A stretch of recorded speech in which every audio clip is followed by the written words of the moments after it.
Furs, it's Emiko back with this week's video. As you can guess by the title, this is indeed a tablet review of the Arist22E Pro by XP Pen. Originally, I was talking as I opened the package, but I suck at talking unscripted as I go off on tangents, so here is the voiceover instead. Also, my wisdom teeth are coming in, so if I'm not enunciating enough or enunciating too much, then that's the reason why. My wisdom teeth are coming in and it hurts. So please bear with me. Let's get to the video. As I open boxes within boxes, let's talk about how I discovered XP Pen. The very first tablet I tried was a bamboo tablet made by Wacom.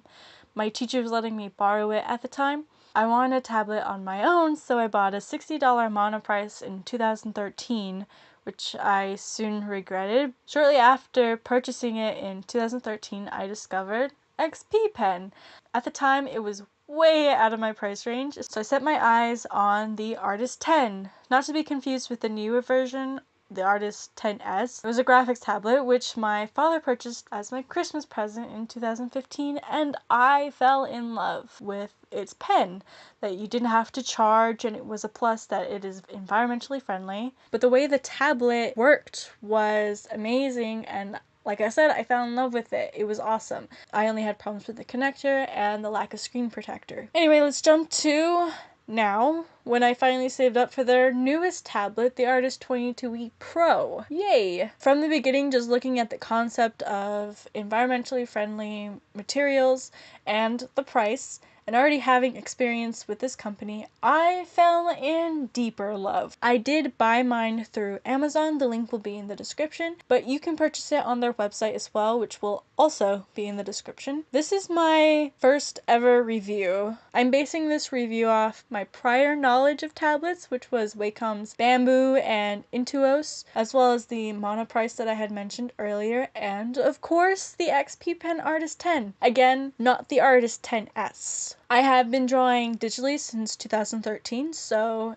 take that as you will with the experience. Anyway, now let's talk about what it comes with. The very first thing that I pulled out was the XP Pen glove for smooth drawing on the screen. Next is the adapter for Mac users. After that is the VGA cables. It's an alternative to the HDMI cables that it comes with that I will pull out later. And of course, the power cord. And then, I don't know what this is called, but it's USB to a port of the tablet. After that is the HDMI cord that I mentioned earlier. Then you have two pen chargers, and I like that these are round and not a micro USB charger, as I always end up breaking my phone or my tablet pens for my phone. And of course, with two pen chargers, you have two pens so that you can have one charged when the other one dies, and you don't have to wait for it to finish charging if you're in the middle of a project. Then you have the pen holder. I like that it has a sleeve. It makes it easier to hold onto if needed. Also, the cap turns into a pen stand, which is pretty cool, so it's like a 2-in-1 kind of deal. However, I don't like that you have to pull from the nib side, as I am accident prone and afraid I will break the pen. But that's just me. It's not a tech flaw necessarily, so I'm not going to count it against them. Then of course you have the pen itself. It has 8,192 pressure sensitivity when most tablets have 2,048. I do like the pen as it's not too bulky,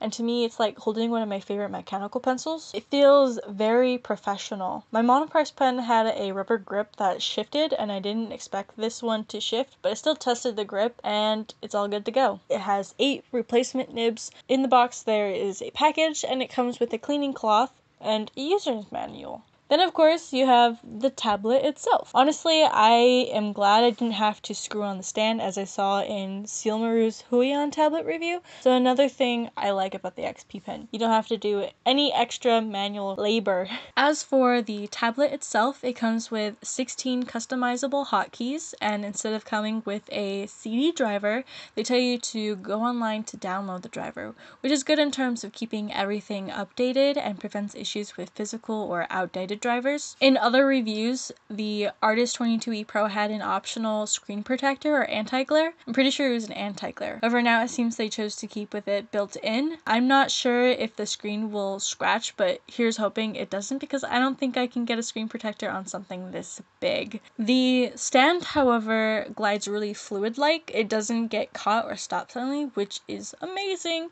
You don't have to tamper with it, and it's just really quick. Moving on to the display, let's talk about some technical terms for the display. So it has a 21.5 inch display with a 1080p resolution. It does have a 72% to 82% accurate color gamut and an extra wide 178 degrees viewing angle. As for installation, I first uninstalled any previous tablet drivers from my laptop and then went onto the website to install the driver before even plugging in the tablet. And then when that was done, I plugged everything in and installed automatically and went a-okay. As for using the tablet and drawing, when I started to use the pen against the screen, the anti-glare film on it makes it feel like you're writing on some sort of paper, so you do have some texture. It's not just gliding on glass. I did sketch something really quick on the first day I got it, and it was hard to get used to the size difference of the tablet going from a 10-inch display to a 21.5 technically, but it's a 22-inch. And here's some footage of the same day drawing that I did. I didn't finish it due to the time I drew it. It was really late, but I'll show something simple in time-lapse using the tablet for you all. I don't really use the right side hotkeys since they are out of the way, but if it's something I would need the keyboard for, I set those on the right side instead of setting my pens there. Just some tips. Also, previously with the Artist 10, the pen eraser pen settings, I was able to switch between two pens regardless of hotkey settings, and it wasn't exclusive to a specific pen or eraser brush. I find that now whenever I set the tablet to pen eraser settings, it only switches between pens that say pen or eraser, which is very frustrating to me. I don't know if previously I had a glitch or if this is a glitch itself, but I just remember it was the recent pens that I used. I would just switch, and if I wanted to switch them back, I would just click on the original one and then click on a different pen, and it would automatically switch it, which was really awesome. It really sped up my workflow. But I'll just have to get used to my hotkeys for the pens instead. In previous reviews, when trying to make hatch marks or do quick movements, there were tails or what looks like check marks. However, I did the test myself and I ran into no problems with hatching and didn't get check marks, which means they fixed the issue.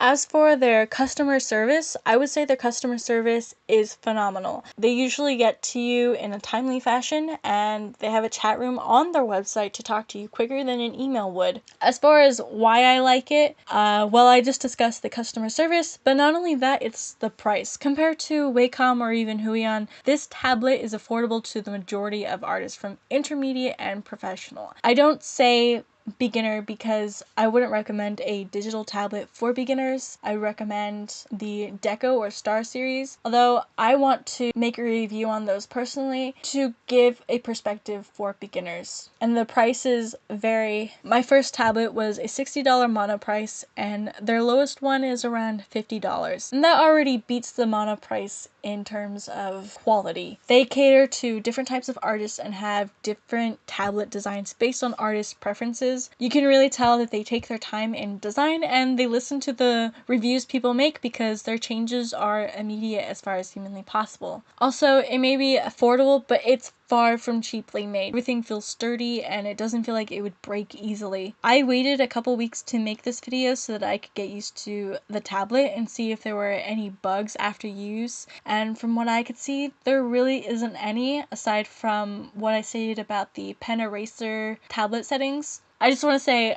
I really have no real complaints about the tech itself. It's just more preferences, so I give this 5 stars and a thumbs up. I really recommend XP Pen, and I think I'll stick to their product. However, I do want to try other tablets just to see the differences. There won't be any Kimono Corner this week, since this is a review. Did you like this video? Tell me why you liked it. You didn't like it? Then tell me why you didn't. This helps me bring better content to you all. Not to mention, I like responding to the comments, especially for feedback or discussion. If you have any questions for me, I plan to do a Q&A series called Kimo Fur Q&A. It can be furry, kimono, anime, or fursuit related. Basically anything you're interested in or want to know about. Just comment down below on my YouTube channel as it's easier to find, or use the hashtag Kimo Fur Q&A to participate. You can comment even if you have a video suggestion. If you like what I do and want to support me, you can support me on Patreon or visit my merch shop. Both links are in the description. And thank you all for watching this week's video, and I'll see you next week. Bye!